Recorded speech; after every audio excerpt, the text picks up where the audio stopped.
I'm just so proud of this group. It's really exciting. Tears in my eyes. The ball in their court now. The Indiana Pacers preparing to host the NBA Finals. The whole state of Indiana, and you got a lot of people in the whole country now that are following us. Why it's a big-time score for Central Indiana businesses. Plus, mouth guards that detect concussion risk, new state-of-the-art lung technology, and an important resource for those dealing with HIV marks a new chapter on Indianapolis' Near East Side. Details in this week's Business of Health. And Pope Leo and the Sox will introduce you to the Hoosier entrepreneur creating Catholic-inspired products with a sense of humor. Inside Indiana Business is next. Indiana's business news leader. This is IBJ Media's Inside Indiana Business with Gerry Dick, presented by Elevate Ventures, Indiana University, and LIUNA. Hello and welcome to Inside Indiana Business. I'm Gerry Dick. The NBA Finals have bounced back to Indianapolis. The city preparing to host games 3 and 4 this week at Gainbridge Fieldhouse. It's an unexpected and profitable June surprise for downtown Indianapolis retailers, hotels, and restaurants.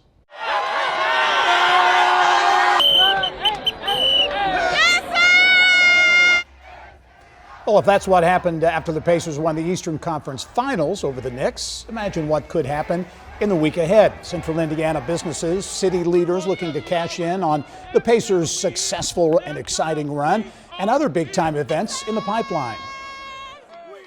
It is electric. I mean, you think about the NBA Finals happening, the WNBA kicking off, planning for the WNBA All-Star Game, and then announcing the 2028 swimming trials coming back is unbelievable. I mean, this is why Indianapolis is the hub of sports here in the United States. And we'll have more on the big news of the U.S. Olympic swim trials coming back to Indiana in just a few minutes. But first, we begin with the Indiana Pacers and what their trip to the NBA Finals means for the community and businesses as well. Pacers Sports and Entertainment CEO Mel Raines joins us now. And Mel, I remember, the NBA All-Star Game was a $400 million impact. I know you wouldn't have numbers for this, but the economic impact is going to be big. Yeah, it's going to be huge. And while there's not as much time to plan to be in the finals as there is for All-Star, I certainly think when I turn on the news right now, the word Indiana Pacers, Indianapolis is being said, hundreds, thousands of times a day. Yeah, big impact. And as we were talking off camera, you talked about Indianapolis being basketball heaven between the Pacers and this run, the Indiana Fever. You got the WNBA All-Star Game coming up as well. So in terms of economic impact, a lot, not to mention the excitement. Yeah, it's just, for our staff and our team, this is what we live for. There's no better time to be a basketball fan in Indiana than right now. As you look at the national narrative, two small markets, that seems to predominate all of the talking heads on the national stage. But it really isn't. If you think about it, it really isn't an accurate depiction. It's really not. I think it's a good narrative on the coast, but the reality is 90% of America lives in a city smaller than Indianapolis or Oklahoma City. We're big cities to most Americans, and I think people are excited to see these two teams who play great basketball face each other. Yeah. As you look at the fans and the excitement, let's check out some of the action from last weekend and that Game 6 winner.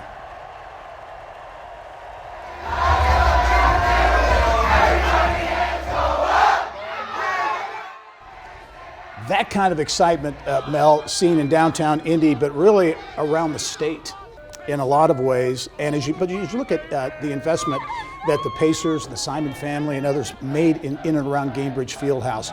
Now that's really coming to the fore, so it kind of validates in many ways that big investment. It does. It's so exciting for Herb Simon and the Simon family, who've been invested in downtown Indianapolis for a long time, continue to invest in downtown Indianapolis. And as Rick Carlisle said on the court after the game, in 49 other states it's just basketball, but this is Indiana. It's different. Yeah. And, Herb's going to keep investing in Indianapolis. Yeah, speaking of Herb Simon, the Simon family, Herb was on Nate Feldman's podcast here just a few weeks ago talking about the Pacers and the excitement around the team. We realized that if Indianapolis lost their only major sports team, especially basketball, where, the old saying is, we didn't invent basketball, but we perfected it in Indiana. So I think that struck us as important.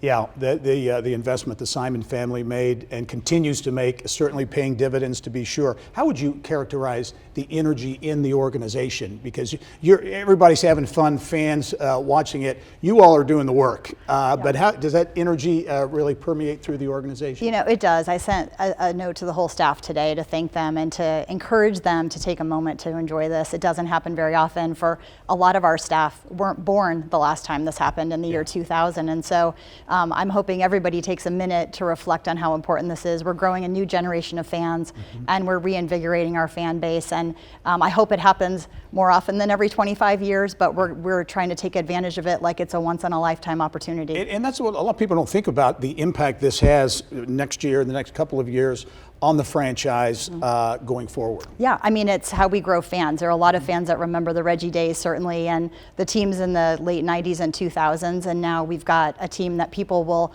always remember that shot in Cleveland. They will always remember that shot in New York. They'll talk about it for the rest of their lives. Yeah, looking at some of the video from 2000, many people remember that, the last time the Pacers were in the finals. Mel, you are relatively recently elevated as CEO, but have been with the organization for a while, been in Indianapolis for a long time. What does this mean to you personally? Oh my gosh, it's one of the most exciting things I've ever been a part of in my life, and I'm just so proud of the team. You know, the guys are great guys, and the Simons deserve this, and after being invested for so long, and I just feel incredibly lucky to be a part of it. Mel Raines, the CEO of Pacers Sports and Entertainment. Mel, thanks for joining us. Good luck in the week ahead. We'll all be watching. Thanks, Gary. Go Pacers. All right. Well, the Pacers in the NBA Finals giving an unexpected boost to the $4 billion sports tourism business in Indiana. Big impact on the Indiana economy. Another pleasant surprise. She is looking to make her fourth Olympic team, those 7 gold medals that she had. Indianapolis landing the 2028 U.S. Olympic swim trials, the second Olympic cycle. The best swimmers in America will compete at Lucas Oil Stadium. We remember those pools inside Lucas Oil last year. For a spot on the 2028 team. Keep in mind the 28 Olympics will be in Los Angeles, so the focus here will really be even more intense. Indy hosted the event, of course, in June of 2024. It generated some $132 million in economic impact. Well, coming up next, some of the most talented entrepreneurs and investors from around the globe meet in Indianapolis to share brainpower and strategy. How Indiana's life sciences footprint in Fishers was in the spotlight and could become a key player in the big picture.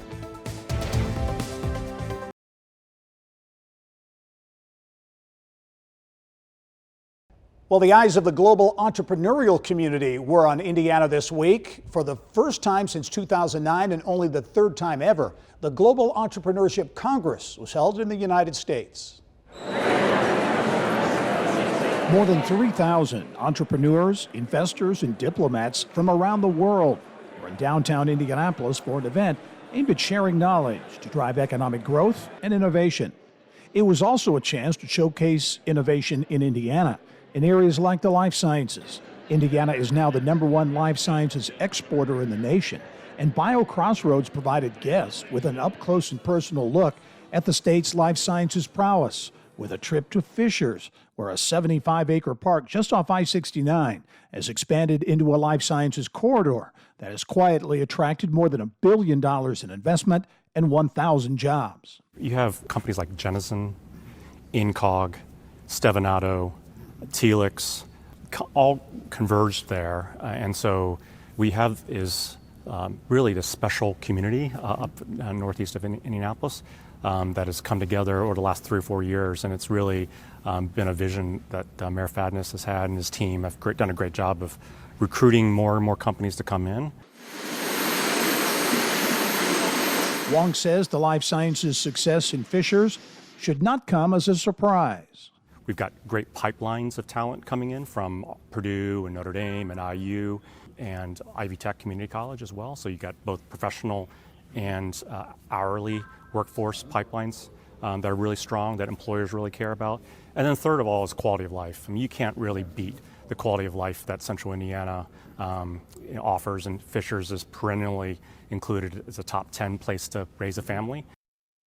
Students from IU also showcasing their innovations at that conference.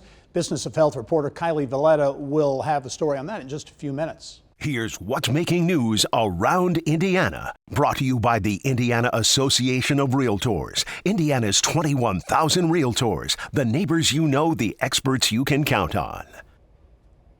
Well, the Monroe County Convention Center in Bloomington currently hosts about 400 meetings per year. And after years of planning, tourism and city leaders have broken ground on a major expansion.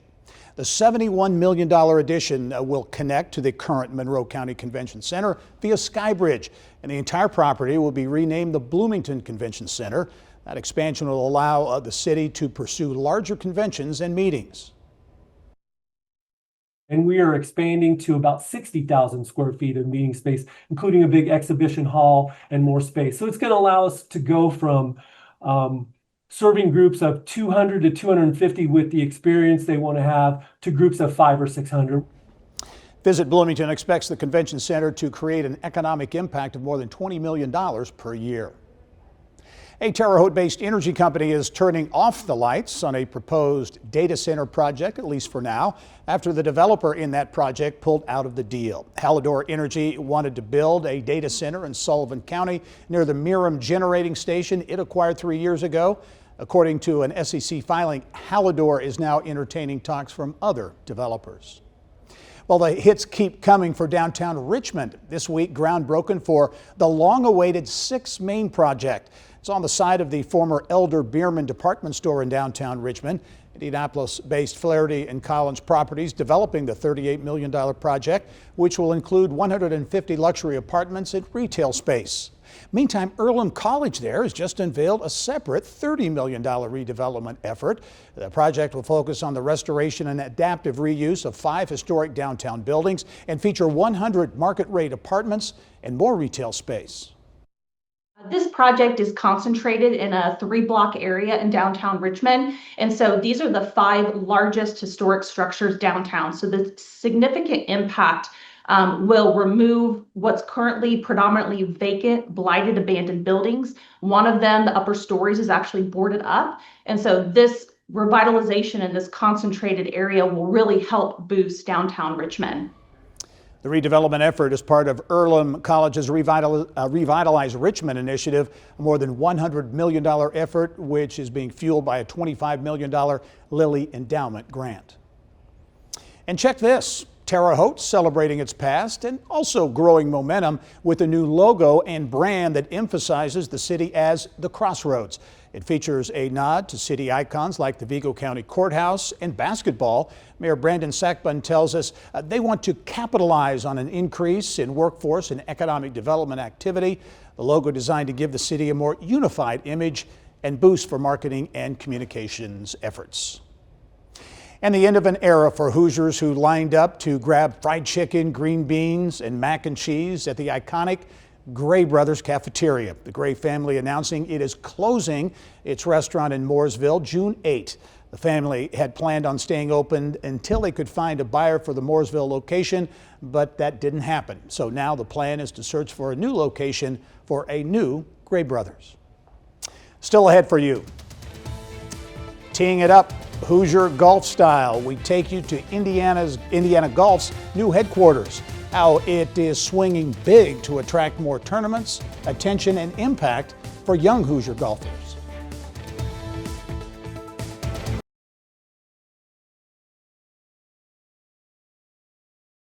Well, this week's Business of Health takes us around the state and touches a lot of different parts of healthcare and the impact on the Hoosier economy.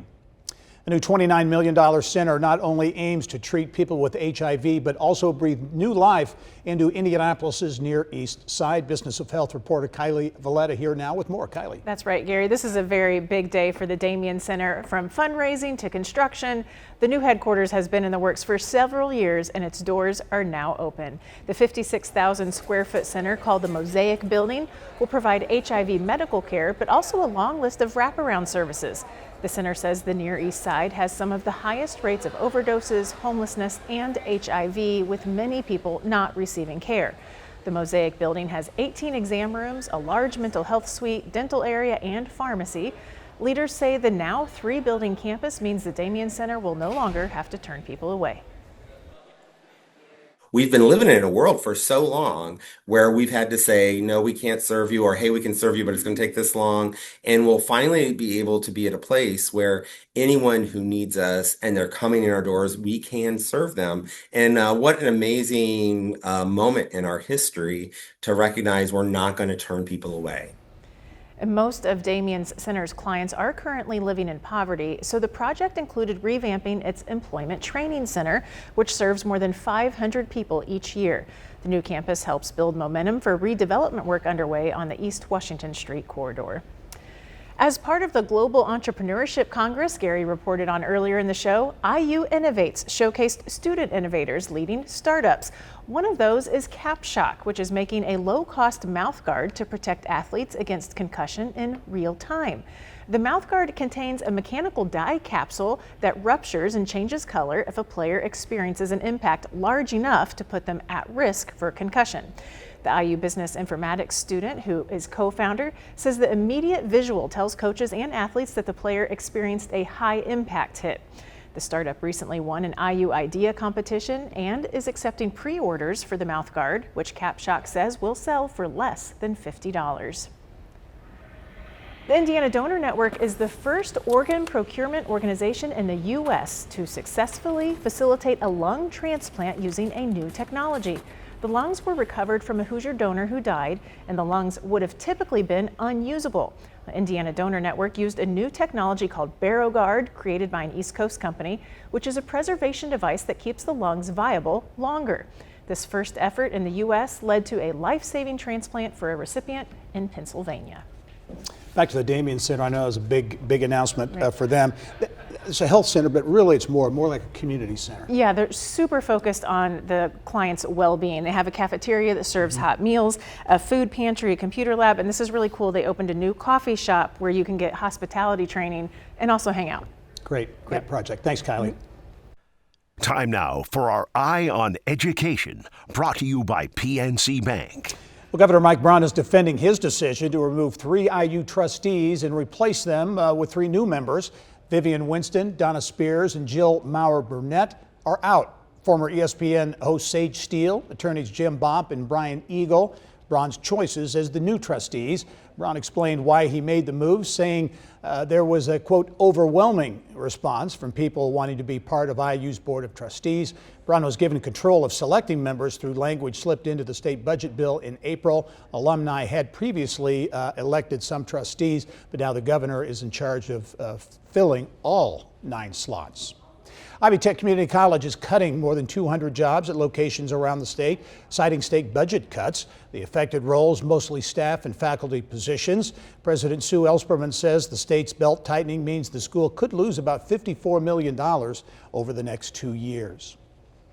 Indiana Golf teeing up a brand new headquarters building at Fort Ben in Lawrence. The state-of-the-art facility also featuring the Indiana Golf Hall of Fame. While honoring the game's history, the organization is also looking to the next generation. It's focusing on its First Tee initiative. That's a national program that has 19 locations across Indiana. It's not only teaching kids a game that they can play their entire lives, but it's also teaching them those various life lessons that go along with it. We think it's important to be involved in every way we can with junior golf, because even though golf is booming right now, you don't know if it's always going to be like that. So we want to make sure there's that next generation of golfers that are out there. Big development certainly for Indiana Golf, which is also on par to break ground on an indoor youth academy building at the fort next month. Coming up next, the new Pope and a Hoosier entrepreneur's Catholic connection to footwear. Scott, when are you getting Leo the 14th socks? We're still working on it. No white smoke yet.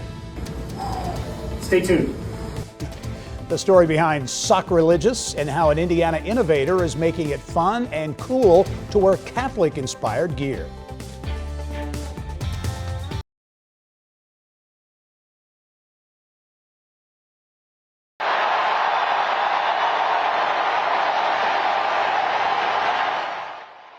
He stepped into the spotlight. Pope Leo XIV captured the world's attention. The first U.S.-born pope who grew up just 10 miles from the Indiana border in the Chicago suburb of Dalton, Illinois.